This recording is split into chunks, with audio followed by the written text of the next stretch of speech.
بری عورت کی پہچان۔ بری عورت کی 12 نشانیاں ہیں۔ بسم اللہ الرحمن الرحیم۔ دنیا کا ہر انسان لمبی زندگی چاہتا ہے، مگر اسے یہ احساس نہیں ہے کہ وہ جتنی لمبی زندگی گزارے گا اتنا ہی زیادہ وہ مصیبتوں سے دوچار ہوگا۔ یہی وجہ ہے کہ حبیب کائنات صلی اللہ علیہ وآلہ وسلم نے ایسے لوگوں کو برے لوگوں میں شامل کیا ہے جو لمبی عمر تو پاتے ہیں مگر نماز، روزہ اور دیگر عبادتوں سے دور رہتے ہیں۔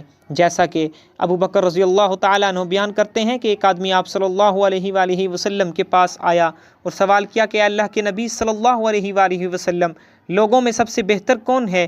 تو آپ صلی اللہ علیہ وآلہ وسلم نے فرمایا کہ جس کی عمر لمبی ہو اور وہ انسان نیک اعمال بھی بجا لاتا ہو۔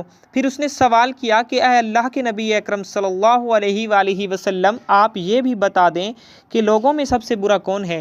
تو آپ صلی اللہ علیہ وآلہ وسلم نے فرمایا کہ جس کی عمر تو لمبی ہو مگر وہ برے اعمال کرتا ہو۔ ترمذی شریف۔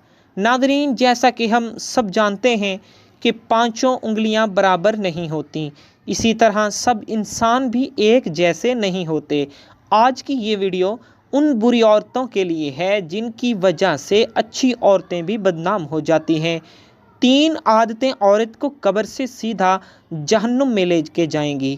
یہ 3 بری عادتیں اللہ تعالیٰ کو اتنی ناپسند ہیں کہ یہ 3 عادات اپنانے والی عورت جس گھر میں بھی چلی جائے اس گھر میں رحمت کے فرشتے نہیں آتے۔ وہ گھر تباہ و برباد ہو جاتا ہے، اجڑ جاتا ہے۔ اس گھر میں رہنے والا ہر ایک انسان آفات، مشکلات، مصیبتوں کی دلدل میں پھنس جاتا ہے۔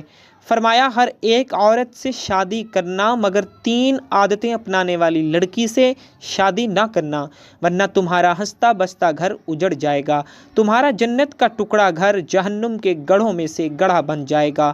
آخر وہ 3 بدترین عادتیں ہیں کون کون سی؟ وہ 3 گناہ عظیم کون کون سے ہیں جن کو اپنانے سے عورت قبر سے سیدھا جہنم میں چلی جائے گی؟ قیامت کے دن اسے بہت بڑی شرمندگی کا سامنا کرنا پڑے گا، اور یہ 3 گناہ اللہ تعالیٰ کو بہت ہی زیادہ ناپسند ہیں۔ نمبر 1، اللہ تعالیٰ کی ناپسندیدہ عادت، ناپسندیدہ گناہ، عورت کا گناہ ناپاکی۔ غسل فرض ہونے کے فوراً بعد غسل نہ کرنا۔ گاؤں کی عورتیں 4 دن گزر جاتے ہیں، 5 دن گزر جاتے ہیں، 8 دن گزر جاتے ہیں، انہیں معلوم ہی نہیں ہوتا کہ ہمارے اوپر غسل فرض ہے، ہم نے تو غسل کیا ہی نہیں۔ تو ناظرین ذرا سوچئے، جس گھر میں ناپاک عورت رہتی ہو وہاں رحمت کے فرشتے آتے ہوں گے؟ وہاں رزق میں برکت ہوتی ہوگی؟ ناپاک سے وہ کھانا بنا کے جن بچوں کو کھلاتی ہوگی، کیا خیال ہے ان بچوں کی آنکھوں میں حیا ہوگی؟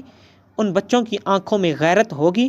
ایک 25 سالہ لڑکی مدرسے کے کسی معلم کے پاس آئی، عالم دین کے پاس آئی، کہنے لگی حضرت میری ماں میری شادی کرنے والی ہے، فلاں تاریخ کو میری شادی ہے، میں آپ کے پاس آئی ہوں، غسل کرنے کا صحیح طریقہ بتا دیں، اسلامی طریقہ بتا دیں، غسل کے فرض سمجھا دیں۔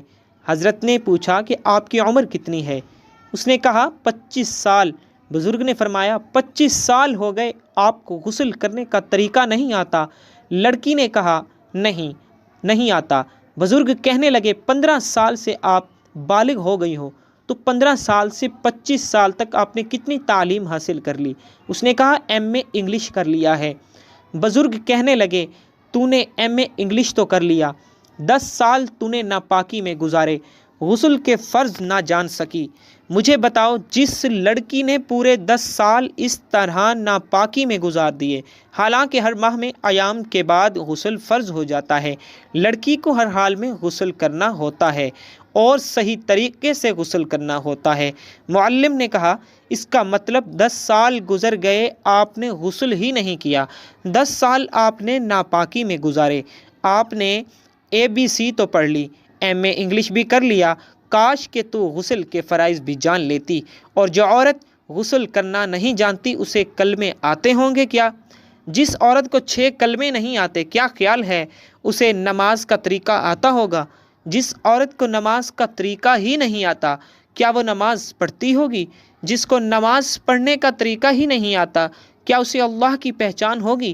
جو نماز نہیں پڑھتی، جو قرآن نہیں پڑھتی، اس کو اللہ کی پہچان کیسے ہوگی؟ ہرگز اسے اللہ کی پہچان نہیں ہوگی۔ فرمایا سب کچھ کرنا لیکن ناپاکی سے بچنا۔ بزرگ نے فرمایا جلدی سے توبہ کرو اور غسل کا طریقہ جان لے، نماز کا طریقہ سیکھ لے، یہ زندگی کے لمحے تیرے لیے غنیمت ہیں، انہی لمحوں میں خدا کی یاد اور محبت کے دیے اپنے دل میں جلا لے۔ معلوم نہیں پھر فرصت ملے نہ ملے، معلوم نہیں پھر یہ زندگی کے لمحے ملیں نہ ملیں۔ ناپاکی اللہ تعالیٰ کو بہت ہی زیادہ ناپسند ہے۔ فرمایا ناپاک رہنے والی لڑکی سے کبھی بھول کر بھی شادی نہ کرنا، ورنہ یاد رکھنا برکت سے ہاتھ دھو بیٹھو گے۔ فرمایا دوسرا گناہ، دوسری بری عادت غیبت کرنا۔ جہاں دو چار عورتیں اکٹھی بیٹھی ہوں وہاں غیبت شروع ہو جاتی ہے، کسی نہ کسی عورت کی غیبت ہو رہی ہوتی ہے، بیوی اپنے شوہر کی غیبت کر رہی ہوتی ہے، ساس اور سسر کی غیبت کر رہی ہوتی ہے، شوہر کے عزیز و اقارب کی غیبت کر رہی ہوتی ہے۔ کسی بادشاہ نے اعلان کیا کہ آج کی مجلس میں جو بھی سب سے بڑا جھوٹ بولے گا اسے منہ مانگا انعام دیا جائے گا۔ لوگوں نے بڑھ چڑھ کے جھوٹ بولے۔ اتنے میں ایک شخص آیا، اس نے کہا بادشاہ سلامت، آج میں نے دیکھا ہے 100 عورتیں اکٹھی بیٹھی تھیں اور خاموش بیٹھی تھیں۔ بادشاہ نے کہا کہ اسے منہ مانگا انعام دیا جائے گا۔ سب سے بڑا جھوٹ تو یہ ہے کہ 100 عورت اکٹھی بیٹھی ہوں اور خاموش بیٹھی ہوں، یہ کیسے ہو سکتا ہے؟ سب سے بڑا جھوٹ تو یہ ہے کہ جہاں 100 عورت بیٹھی ہو وہاں غیبت نہ ہو رہی ہو، وہاں چغلی نہ ہو رہی ہو، چغلی کے ذریعے، غیبت کے ذریعے ایک دوسری عورتوں کو آپس میں نہ لڑایا جا رہا ہو، یہ کیسے ہو سکتا ہے؟ فرمایا غیبت سے بچنا۔ غیبت نیکیوں کو اس طرح کھا جاتی ہے جس طرح آگ لکڑیاں کھاتی ہے۔ حضرت ابو ہریرہ رضی اللہ تعالی عنہ سے مروی ہے کہ رسول اللہ صلی اللہ علیہ وآلہ وسلم نے ارشاد فرمایا تم جانتے ہو کہ غیبت کیا ہے؟ صحابہ کرام رضوان اللہ تعالی علیہم اجمعین نے عرض کیا اللہ اور اس کے رسول صلی اللہ علیہ وآلہ وسلم زیادہ جانتے ہیں۔ آپ صلی اللہ علیہ وآلہ وسلم نے فرمایا اپنے مسلمان بھائی کا ذکر اس طرح کرنا کہ وہ اسے ناگوار گزرے۔ لوگوں نے کہا اگر وہ برائی اس میں موجود ہو تو؟ آپ صلی اللہ علیہ وآلہ وسلم نے فرمایا اگر اس کے اندر وہ برائی موجود ہو تو تم نے اس کی غیبت کی، اور اگر وہ برائی اس کے اندر موجود نہ ہو تو تم نے اس پر بہتان باندھا۔ صحیح مسلم۔ فرمایا تیسرا گناہ خدا کو خاوند سمجھنا۔ استغفر اللہ۔ آپ سوچ رہے ہوں گے کہ میں نے یہ کیا کہہ دیا، بھلا کوئی عورت خدا کو خاوند بھی سمجھتی ہے؟ ایک دفعہ ایک عورت کسی عالم دین کے پاس آئی اور کہنے لگی حضرت پتہ نہیں اللہ کو کیا ہو گیا، اللہ نے میرے ساتھ کون سی دشمنی مول خرید لی، کیا اللہ نے مجھے پیدا نہیں کیا؟ فلاں عورت کو 4 بچے دے دیے، 4 بیٹے دے دیے، اللہ نے مجھے ایک بیٹا بھی نہیں دیا۔ فلاں عورت کو مال دیا، دولت دی، سب کچھ دیا، مجھے کچھ بھی نہیں دیا۔ میں نے اللہ کا کیا بگاڑا ہے؟ اللہ نے مجھے کسی بھی نعمت سے مالا مال نہیں کیا۔ کب سے دعائیں مانگنے لگی ہوں، اللہ تعالیٰ میری دعائیں نہیں سنتا۔ آج کے بعد تو میں نے اللہ سے کچھ بھی نہیں مانگنا۔ الغرض اس عورت نے اللہ کا مچارک نامی بڑی ہی بے ادبی سے لیا۔ یہ سن کر عالم دین فرمانے لگے اے عورت اس طرح کا لہجہ، اس طرح کی باتیں خدا کے بارے میں نہ کیا کرو، اس طرح کا لہجہ اللہ کے سامنے اچھا نہیں لگتا، خدا کا نام بے ادبی سے نہ لیا کرو، خدا کو خدا سمجھو، خدا کو خاوند مت سمجھو، خدا کی ذات کے سامنے وہ لہجہ اختیار نہ کرو جو لہجہ اپنے شوہر کے سامنے اختیار کرتی ہو۔ تو نے مجھے وہ چیز کیوں نہیں لے کے دی، وہ چیز کیوں نہیں لے کے دی؟ فلاں کے شوہر نے اپنی بیوی کو سب کچھ لے کے دیا، تو نے میری یہ خواہش پوری کیوں نہیں کی؟ تو نے میری وہ خواہش پوری نہیں کی، میں تجھ سے ہرگز نہیں مانگوں گی۔ اس طرح کے بے ادب جملے، اس طرح کا بے ادب لہجہ شوہر کے سامنے تو اختیار کیا جاتا ہے، خدا کے سامنے اختیار نہیں کیا جاتا، خدا کے سامنے نہیں بولا جاتا۔ فرمایا ان 3 گناہوں سے باز آ جاؤ، ان 3 بری عادات سے باز آ جاؤ، ورنہ یاد رکھنا یہ وہ 3 خطرناک بری عادتیں ہیں جو تمہیں قبر سے سیدھا جہنم میں لے کے جائیں گی۔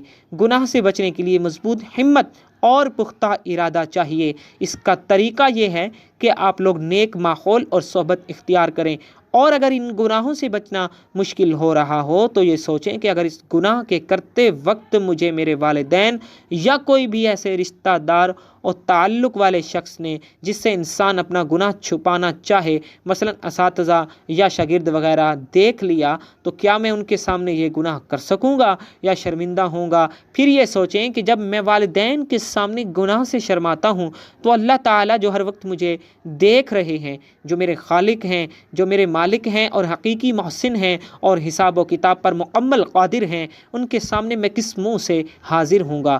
نیز یہ سوچیں کہ قیامت کے دن اگر والدین، بیوی، بچوں، بہن بھائیوں، اساتذہ، شاگردوں، دوستوں اور تمام مخلوق کے سامنے بتا دیا کہ فلاں بن فلاں نے فلاں دن فلاں وقت یہ گناہ کیا ہے، تو اس وقت آدمی شرم سے پانی پانی ہو جائے گا۔ قیامت کا وہ منظر سوچیں تو امید ہے کہ گناہوں کا ترک کرنا آسان ہو جائے گا، اور ان سب باتوں کی عادت پیدا کرنے کے لیے اللہ تعالیٰ کے نیک بندوں کی صحبت انتہائی ہی ضروری ہے۔ اس کے ساتھ ساتھ فرض نمازوں کی پابندی کے علاوہ اللہ تعالیٰ سے ان گناہوں سے بچنے کی خصوصی دعا کرتے رہیں، اور اگر نکاح نہیں ہوا تو گھر والوں کو اس بات پر آمادہ کریں کہ وہ آپ کا نکاح کرا دیں۔ نیز تنہائی میں رہنے سے حتی الامکان گریز کریں۔ اپنے آپ کو بامقصد کاموں میں اتنا مشغول کر دیجئے کہ ان فضولیات کا وقت ہی نہ مل سکے۔ نیز کثرت کے ساتھ سید الاستغفار پڑھتے رہیں۔ سید الاستغفار یہ ہے: اللہم انت ربی لا الہ الا انت خلقتنی وانا عبدک وانا علی عہدک ووعدک ما استطعت اعوذ بک من شر ما صنعت ابوء لک بنعمتک علی ابوء بذنبی فاغفر لی فانہ لا یغفر الذنوب الا انت، جس کا ترجمہ یہ ہے: اے اللہ، تو ہی میرا رب ہے، تیرے علاوہ کوئی عبادت کے لائق نہیں۔ تو نے مجھے پیدا کیا اور میں تیرا بندہ ہوں اور تیرے عہد اور وعدے پر قائم ہوں۔ جس قدر طاقت رکھتا ہوں میں نے جو کچھ کیا، اس کے شر سے تیری پناہ چاہتا ہوں۔ اپنے آپ پر تیری نعمت کا اقرار کرتا ہوں اور اپنے گناہوں کا اعتراف کرتا ہوں، پس مجھے بخش دے، کیونکہ تیرے علاوہ کوئی گناہوں کو نہیں بخش سکتا۔ ناظرین، بری عورت کی پہلی نشانی یہ ہے کہ وہ اپنے آپ کو اور اپنے جسم کو ڈھانپ کر نہیں رکھے گی۔ نمبر 2، وہ اپنے شوہر کی نافرمان ہوگی، ہر وقت اپنے شوہر سے لڑائی کرے گی، اس کی عزت نہیں کرے گی۔ نمبر 3، بہت بد زبان ہوگی، ہر وقت اس کی زبان کینچی کی طرح چلتی رہے گی۔ نمبر 4، غیر مردوں کے سامنے اپنے بالوں کی نمائش کرے گی۔ نمبر 5، اپنے آپ کو پورے خاندان میں سب سے زیادہ عقل مند سمجھتی ہوگی۔ نمبر 6، دوسرے کو بات نہ کرنے دے گی، نہ کسی کی بات سنے گی۔ نمبر 7، اس کو اپنی نیند بہت عزیز ہوگی، زیادہ وقت تک نیند کا بہانہ کر کے سوئی پڑی رہے گی۔ نمبر 8، وہ چیخ کر بلند آواز میں بولے گی اور منہ پھٹ ہوگی۔ نمبر 9، غیر مردوں کو دکھانے کے لیے باریک اور دکھاوے والے کپڑے پہنے گی۔ نمبر 10، دوسروں کے سامنے اپنے شوہر کی بہت برائی کرے گی۔ نمبر 11، اپنے شوہر کی بات کاٹ کر اپنی بات کو ترجیح دے گی۔ نمبر 12، بازاروں کے زیادہ چکر لگائے گی، ہر وقت اسے کپڑوں اور میک اپ کی بہت ہی فکر پڑی رہے گی۔ اللہ پاک ہمیں دین کی مکمل سمجھ نصیب فرمائے اور ان پر عمل کرنے کی توفیق عطا فرمائے، آمین۔ ناظرین، کمنٹ باکس میں اللہ کے اور اللہ کے محبوب حضرت محمد مصطفیٰ صلی اللہ تعالی علیہ وآلہ وسلم کے 99 ناموں میں سے ایک نام کو ضرور ٹائپ کیجیے گا۔ زندگی رہی تو انشاءاللہ نیکسٹ ویڈیو میں ملیں گے، تب تک کے لیے اللہ حافظ۔